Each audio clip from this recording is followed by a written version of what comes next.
Capítulo 17.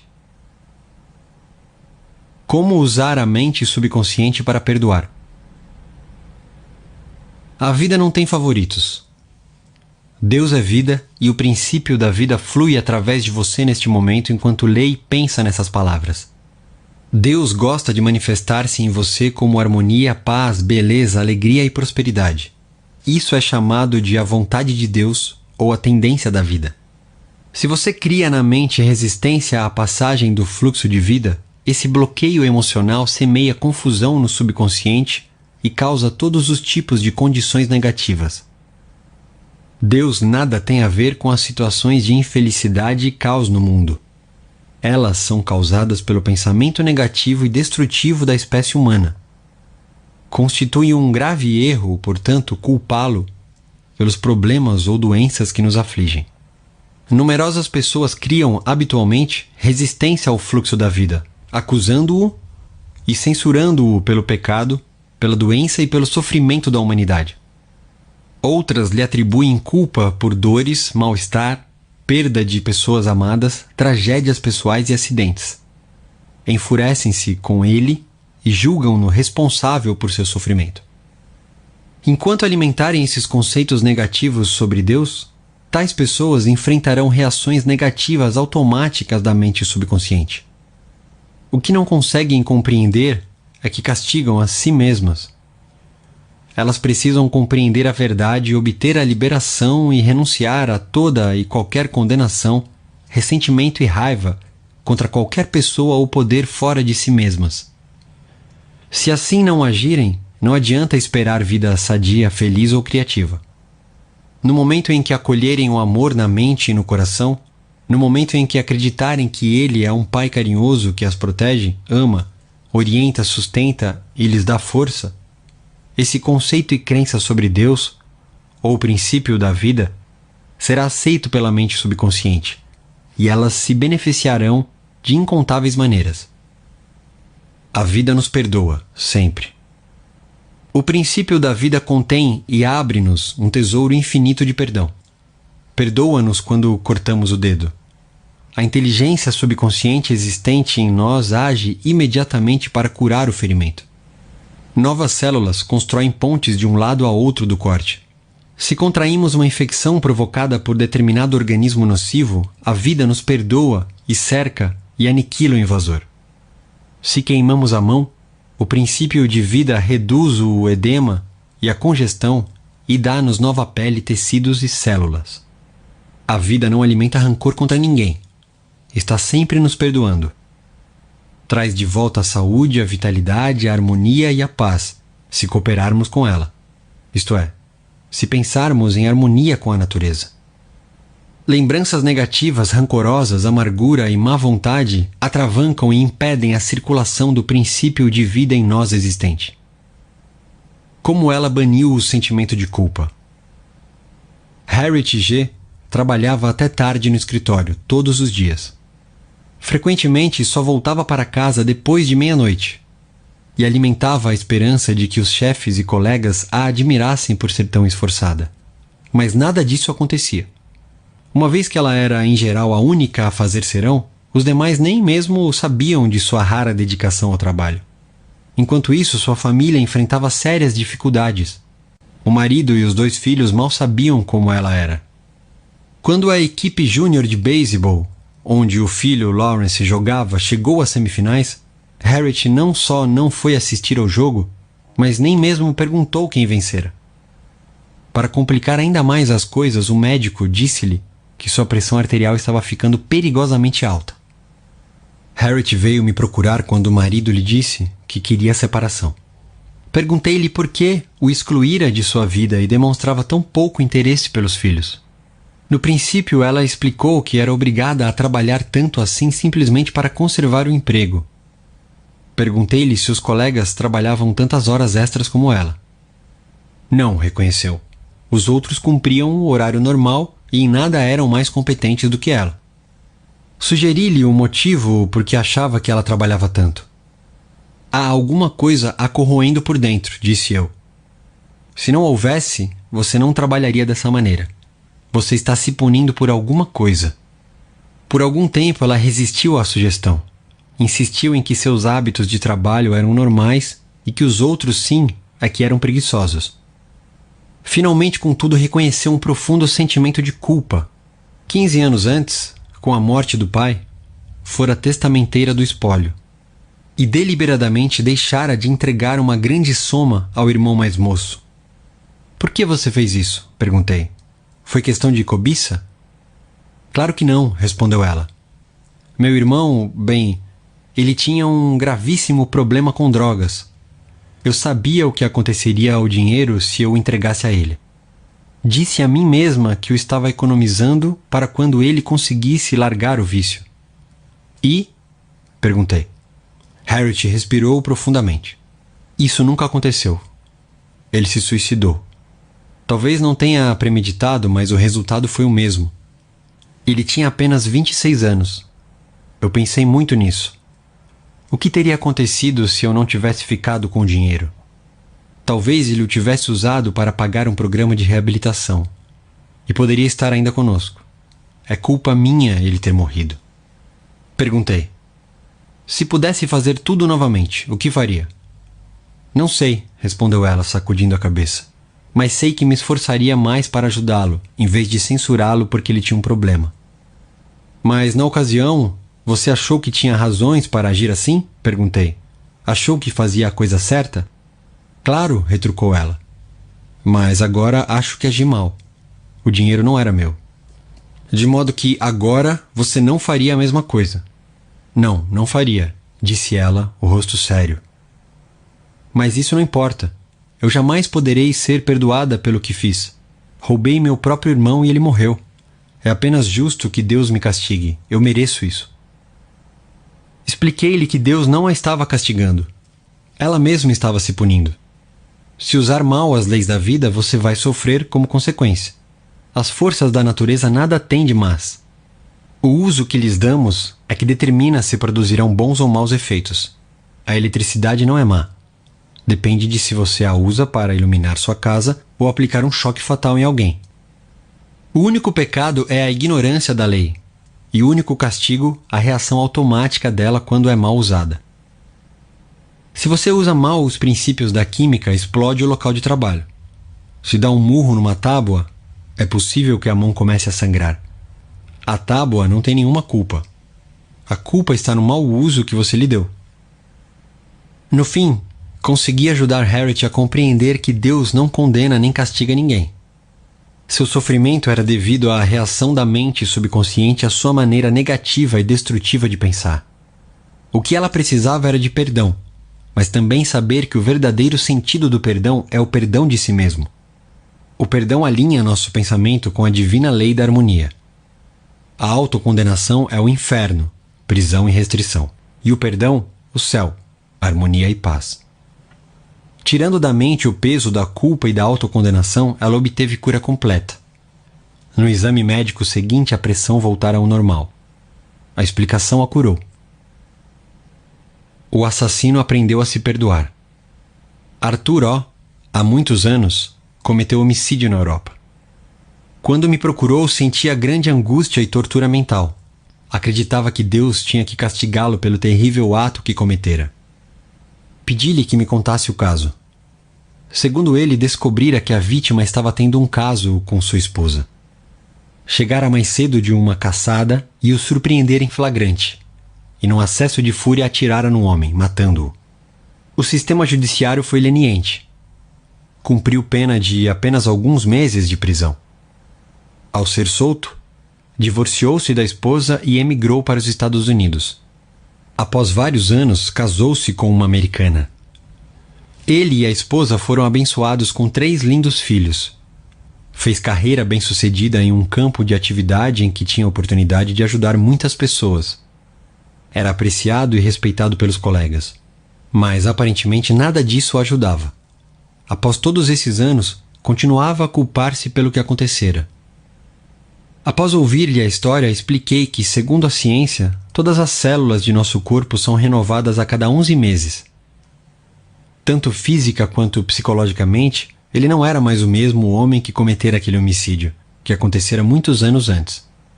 Além disso, ele evidentemente se transformara, tanto mental quanto espiritualmente. Nesse momento transbordava de amor e boa vontade para com a humanidade. A pessoa que cometera aquele crime, anos atrás, estava morta, mental e espiritualmente. Recusando-se a se perdoar, ele condenava um inocente. A explicação produziu um efeito profundo. Disse-me ele que se sentiu como se um grande peso tivesse sido retirado de sua mente, e compreendeu pela primeira vez o sentido interno da verdade seguinte da Bíblia. Vinde, pois, e arrazoemos, diz o Senhor. Ainda que vossos pecados sejam como escarlate, eles se tornarão brancos como a neve. Ainda que sejam vermelhos como o carmesim, se tornarão como a lã. Isaías, capítulo 1, versículo 18. Críticas não podem feri-lo sem seu consentimento. Uma professora primária chamada Ramona K. procurou-me após uma palestra. Disse-me que recentemente fora obrigada a fazer um discurso. Em seguida, uma colega lhe enviou um bilhete cheio de críticas. Dizia que Ramona falara rápido demais, engolira palavras e nem ao menos pudera ser ouvida com clareza. Ramona ficou magoada e furiosa. Sentiu grande raiva da colega e, na escola, procurou evitar qualquer contato com ela. Quando a interroguei, Ramona reconheceu que merecia muitas das críticas. Não tinha experiência em falar para adultos. Antes, sentira-se nervosa e depois, feliz por ter acabado a aprovação. Esse era o motivo por que ficara tão magoada com as críticas da colega. Era como se alguém espinafrasse um bebê que estava aprendendo a andar, por não correr, quando simplesmente andar já era uma façanha extraordinária. Enquanto conversávamos, Ramona começou a compreender que sua primeira reação fora infantil. Acabou por reconhecer que o bilhete constituíra, na verdade, uma bênção e um corretivo muito necessário. Resolveu melhorar esse particular e matriculou-se em um curso de oratória, oferecido por uma faculdade próxima. Paralelamente, ligou para a autora do bilhete para lhe agradecer pelo interesse e pelas boas informações. Como ser compassivo? Mas e se o bilhete recebido por Ramona fosse absolutamente infundado? E se ela tivesse boa razão para pensar que a crítica ao discurso simplesmente não tinha fundamento? Nesse caso, Ramona teria que compreender que alguma coisa no discurso, fosse na apresentação ou no conteúdo, perturbara os preconceitos, superstições ou crenças sectárias mesquinhas da autora do bilhete. O problema nesse caso não seria seu, mas da colega que o escrevera. Compreender isso implicaria dar um primeiro passo essencial para a compaixão. O passo lógico seguinte seria orar pela paz, harmonia e compreensão da colega.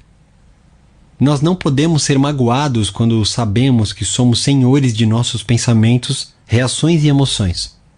As emoções seguem os pensamentos, e temos o poder de rejeitar todos os que nos perturbam ou incomodam. Abandonada no altar. Há alguns anos fui chamado para realizar um casamento em uma igreja próxima. O noivo não apareceu. Ao fim de 2 horas, a quase esposa derramou algumas lágrimas e disse em seguida: orei pedindo orientação divina. Essa pode ser a resposta à minha oração, porque ele nunca falha. A reação dela reafirmava a fé em Deus e em todas as coisas boas.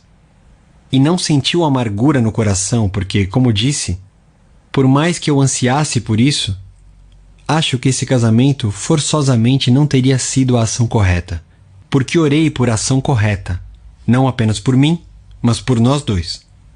Essa jovem passou serenamente por uma experiência que poderia ter lançado outra pessoa à depressão.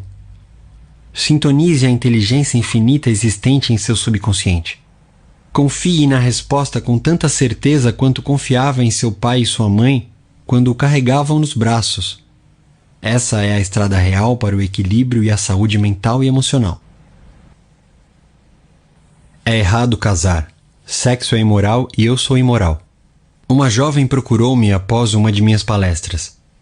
Disse-me que se chamava Carol. Fiquei impressionado com a aparência dela. Usava um vestido preto simples e meias compridas também pretas. Rosto pálido e sem expressão, sem pelo menos vestígios de batom ou qualquer outra maquiagem. Maneiras controladas, mas também vigilantes, como se pensasse que as pessoas em volta poderiam, de repente, começar a agir de forma imoral. Logo depois, Carol começou a relatar a educação que havia recebido. Fora criada pela mãe, que lhe ensinara que dançar, jogar cartas, nadar ou namorar eram pecados. De acordo com a mãe, todos os homens eram maus. Sexo nada mais era do que devassidão inspirada pelo demônio. Se desobedecesse a esses mandamentos, se deixasse de segui-los ao pé da letra e espírito, arderia eternamente no inferno. Quando saía com rapazes do escritório onde trabalhava, Carol sentia um profundo sentimento de culpa. Estava convencida de que Deus a castigaria. Um rapaz de quem gostava muito propôs-lhe casamento, mas ela recusou. Ou, como me disse, é errado casar, sexo é imoral e eu sou imoral. Era o velho condicionamento falando. Claro que essa jovem transbordava de culpa. Como poderia ser de outra maneira? Era-lhe impossível viver de acordo com as crenças da mãe.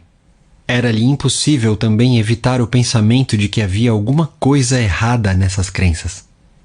O princípio da vida que flui através de todos nós lutava por reconhecimento e expressão. Sugeri a Carol que tentasse aprender a se perdoar. Perdoar implica renunciar a algo. Ela precisava renunciar a todas as falsas crenças e trocá-las pelas verdades da vida e por autoestima. Carol vinha conversar comigo uma vez por semana. Isso durou 10 semanas. Ensinei-lhe o que aprendera sobre o funcionamento das mentes consciente e subconsciente, como venho explicando neste livro. Compreendendo aos poucos ter sido vítima de lavagem cerebral, que fora hipnotizada e condicionada por uma mãe ignorante, supersticiosa, fanática e frustrada, iniciou finalmente uma vida maravilhosa.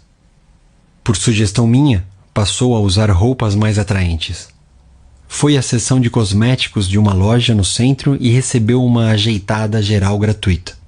Fez aulas de dança e aprendeu a dirigir. Aprendeu também a nadar, jogar cartas e a bater papo com rapazes. Rompeu inteiramente com a família e começou a amar e dar valor à vida. Descobrindo sua natureza interior, Carol começou a orar por um companheiro, afirmando que o Espírito Infinito atrairia para ela um homem com quem pudesse harmonizar-se por completo. Certa noite, ao deixar meu consultório, encontrou um rapaz que estava à minha espera. Apresentei-os casualmente. 6 meses depois, eles se casaram, continuam casados e felizes. O perdão é necessário para a cura.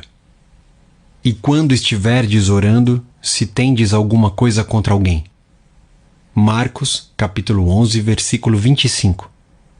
Perdoar ao próximo é essencial se queremos paz mental e saúde radiante. Precisamos perdoar a todos os que um dia nos feriram se queremos saúde e felicidade perfeitas. Perdoe a si mesmo, harmonizando seus pensamentos com a lei e a ordem divinas. Você não pode perdoar-se absolutamente até que tenha antes perdoado aos outros. Recusar o perdão a si mesmo é nada mais, nada menos do que orgulho espiritual ou ignorância. Na medicina psicossomática moderna, está sendo constantemente enfatizado que o ressentimento, a condenação de outrem, o remorso e a hostilidade estão por trás de um número imenso de doenças, variando de artrite a problemas cardíacos. O estresse causado por essas emoções negativas pode afetar diretamente o sistema imunológico, deixando-o vulnerável a infecções e doenças. Especialistas em doenças relacionadas com estresse dizem que pessoas que foram magoadas, maltratadas, enganadas ou feridas reagem, muitas vezes, enchendo-se de ressentimento e ódio contra os que as prejudicaram. Essa reação provoca feridas inflamadas e purulentas na mente subconsciente. E só há um remédio. Elas têm que extirpar e eliminar essas mágoas. E a única maneira segura de fazer isso é pelo perdão. Perdoar é amor em ação. O elemento essencial na arte do perdão é a disposição de perdoar. Se você deseja sinceramente perdoar alguém, já ultrapassou metade da barreira. Claro, você compreende que perdoar não significa necessariamente gostar ou fazer amizade com quem o magoou. Não podemos nos obrigar a gostar de alguém. Isso seria a mesma coisa que o governo baixar legislação tornando compulsórios a boa vontade, o amor, a paz ou a tolerância. Não vamos gostar de ninguém simplesmente porque alguém nos dá essa ordem. Mas, e aqui está o ponto crucial, você pode amar sem gostar de pessoas. A Bíblia diz: amai-vos uns aos outros. Impossível como isso possa parecer à primeira vista, quem quiser realmente fazer isso, pode. Amor significa que você deseja saúde, felicidade, paz, alegria e todas as bênçãos da vida a outra pessoa. Só há um requisito para isso, a sinceridade. Você não está sendo magnânimo quando perdoa. Está, na realidade, sendo egoísta, porque o que deseja aos outros está realmente desejando para si mesmo. A razão é que você pensa isso e sente isso. Assim como você pensa e sente, assim você é. Poderia alguma coisa ser mais simples do que isso? Técnicas de perdão. Vejamos um método simples, mas eficaz, para despertar em si mesmo o espírito de perdão. A técnica, se a praticar, vai produzir maravilhas em sua vida. Tranquilize a mente, relaxe, solte-se. Pense em Deus e no amor dele por você e afirme o seguinte: total e livremente perdoo. Pense no nome de quem o ofendeu. Absolvo-o mental e espiritualmente. Perdoo tudo ligado ao assunto em questão. Estou livre e ele está livre. E esse sentimento é maravilhoso. Esse é o dia em que concedo anistia geral. Absolvo todos os que já me feriram e desejo a todos saúde, felicidade, paz e todas as bênçãos da vida. Faço isso livre, alegre e amorosamente. Sempre que pensar na pessoa ou pessoas que me magoaram, direi: eu o perdoei e lhe desejo todas as bênçãos da vida. Estou livre e eles estão livres. É maravilhoso. O grande segredo do verdadeiro perdão é que logo que se perdoa alguém não há necessidade de repetir a oração. Em qualquer ocasião em que a pessoa em causa ou a afronta surgirem em sua mente, deseje o bem ao culpado e diga: que a paz esteja contigo. Faça isso tantas vezes quanto o pensamento lhe acudir. Você vai descobrir que após alguns dias o pensamento na pessoa ou na experiência voltará cada vez menos, até desaparecer. O teste decisivo do perdão. Garimpeiros e joalheiros usam o chamado teste do ácido para saber se um metal é ouro mesmo ou imitação. Há também um teste do ácido decisivo para verificar se o perdão é sincero.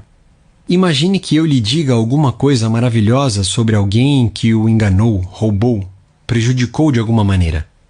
Se você começar a chiar de raiva ao ouvir as boas notícias sobre tal pessoa, as raízes do ódio continuam em seu subconsciente, fazendo o diabo com você. Suponhamos que você fez um tratamento dentário muito doloroso no ano passado e que, neste momento, me conta como foi. Se eu lhe perguntar se está sentindo alguma dor agora, você me olhará surpreso e dirá: claro que não. Lembro-me da dor, mas não a sinto mais. Aí está.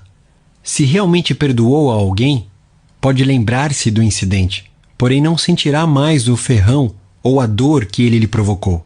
Esse é o teste do ácido do perdão. Você tem que passar nele psicológica e espiritualmente. De outra maneira, está simplesmente enganando a si mesmo. Não está de modo algum praticando a verdadeira arte do perdão. Quem tudo compreende, tudo perdoa. Uma vez que compreenda a lei criadora da sua própria mente, você deixa de culpar pessoas e situações por tornar-lhe a vida difícil ou insatisfatória. Reconhece que seus próprios pensamentos e sentimentos é que lhe criam o destino. Além disso, sabe que fatores externos não causam nem condicionam sua vida e suas experiências. Pensar que outros podem prejudicar sua felicidade, que você é a bola de futebol, que todos chutam, de um destino cruel, que tem que se opor e lutar contra alguém para conseguir sobreviver, todas essas ideias revelarão a natureza destrutiva que lhes é inerente, logo que você compreender que pensamentos são coisas. Esse princípio, aliás, é claramente exposto na Bíblia. Porque, como imagina em sua alma, assim ele é. Provérbios, capítulo 23, versículo 7. Ajudas ao perdão. Nem Deus nem a vida escolhem pessoas. A vida não tem favoritos. A vida, ou Deus, apenas parece favorecê-lo quando você começa a se alinhar com os princípios de harmonia, saúde, alegria e paz. 2. Deus, ou a vida, jamais nos envia distúrbios, doenças, acidentes ou sofrimentos.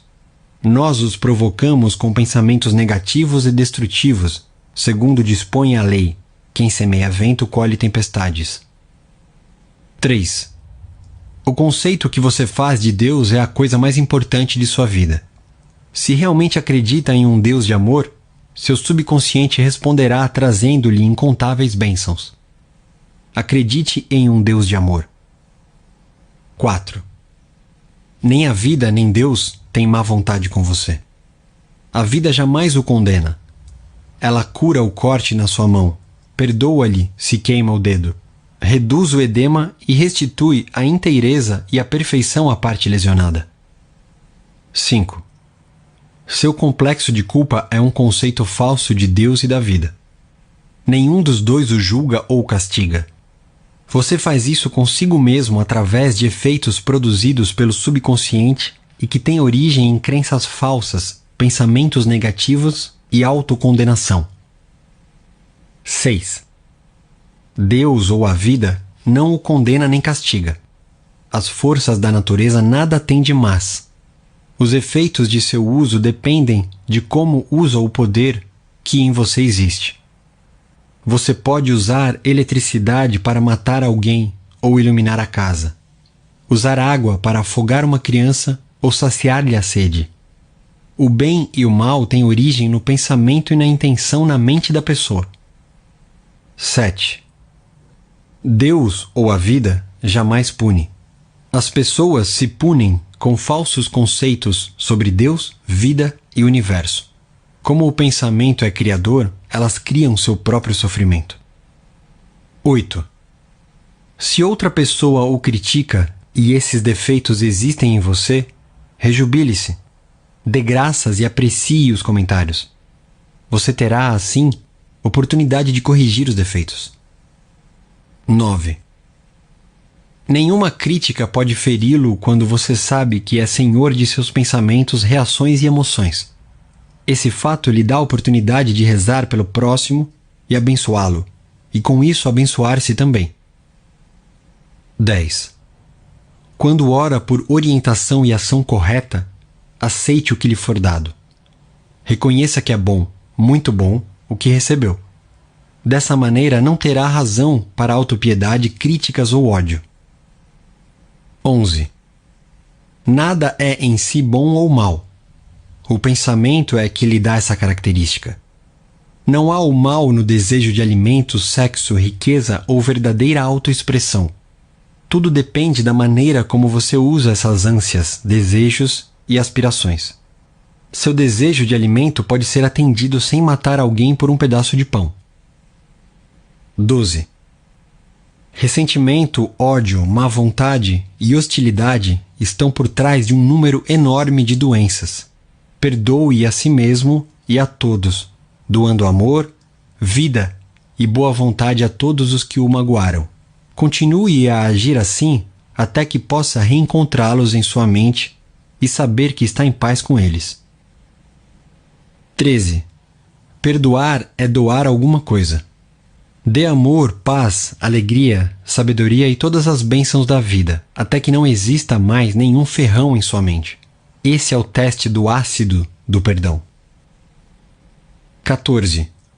Se alguém o magoou, mentiu sobre você, o caluniou e disse a seu respeito todo tipo de coisas más, seus pensamentos sobre essa pessoa são negativos? Se são, você não a perdoou. As raízes do ódio continuam em sua mente subconsciente, criando-lhe todos os tipos de problemas. A única maneira de fazer murchar essas raízes é regando-as com amor. Deseje a essa pessoa todas as bênçãos da vida. Esse é o significado de perdoar, até 70 vezes 7.